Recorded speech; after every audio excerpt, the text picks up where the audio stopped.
le parc de l'Orangerie. Ouais. Tel était ton souhait aujourd'hui, Jean-Sébastien Petit-Lemanche? Absolument. C'est marrant quand j'ai de plus en plus l'impression de voir Raymond Oliver et Catherine Langer tous les deux. Mais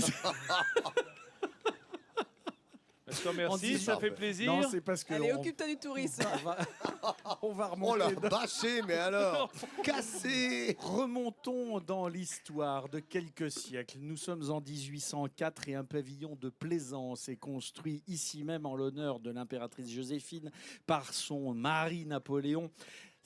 Le nom de l'orangerie résulte de la Révolution française puisque Strasbourg hérite de 140 orangers qui arrivent ici, qui sont plantés dans ce parc de l'orangerie, dans ce pavillon Joséphine. Aujourd'hui, ce sont 26 hectares de verdure.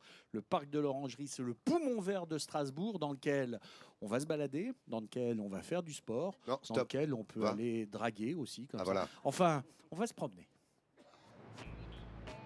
Strasbourg, capitale de l'Alsace, métropole de plus de 270 000 habitants. Symbole de cette ville, son centre historique, sa cathédrale, ses maisons à colombages et ses espaces verts. Orange, jaune, rouge, les couleurs de l'automne sont encore là. Dans le parc de l'Orangerie, le plus grand de toute la ville, il fait bon se promener, aussi bien en été qu'en hiver.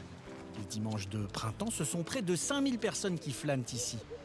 Beaucoup moins en hiver, évidemment, même si le parc garde tout son charme. Benoît est strasbourgeois de naissance et il a fait ses premiers pas à l'Orangerie.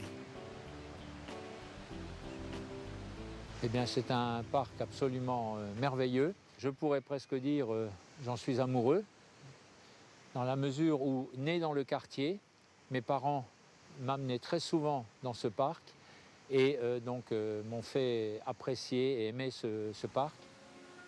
Depuis, il vient presque tous les jours s'y balader. L'Orangerie, c'est 26 hectares de verdure dont l'aménagement débute au XVIIe siècle.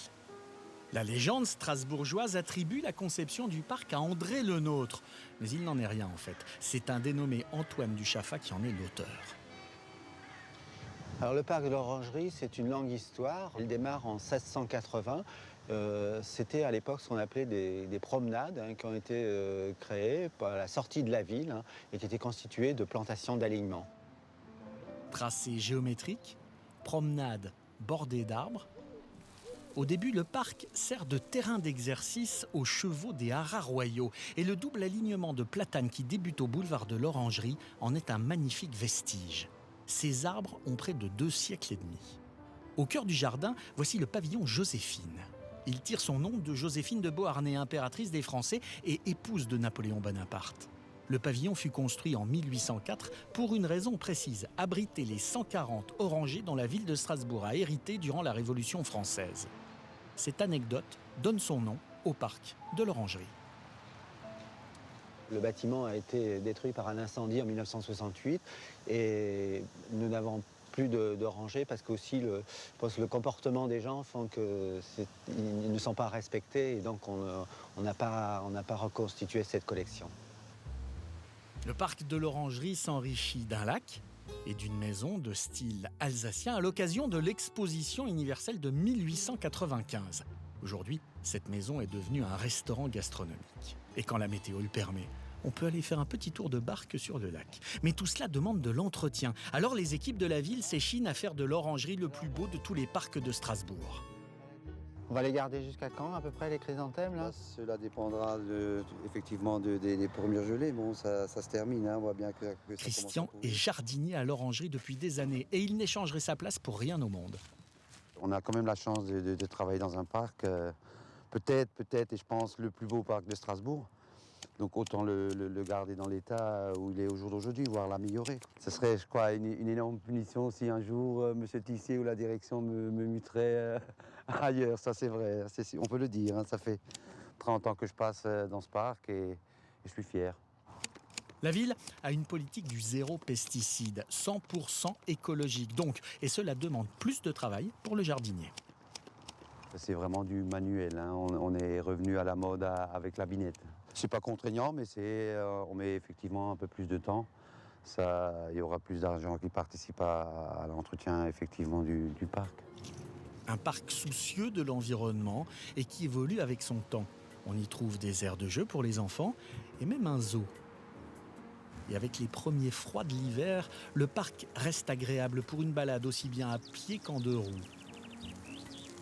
Et parmi les habitués de l'orangerie, il y a Jean-Luc qui ne se déplace jamais sans son vélo. Et il s'offre un petit moment de lecture dans ce cadre idyllique.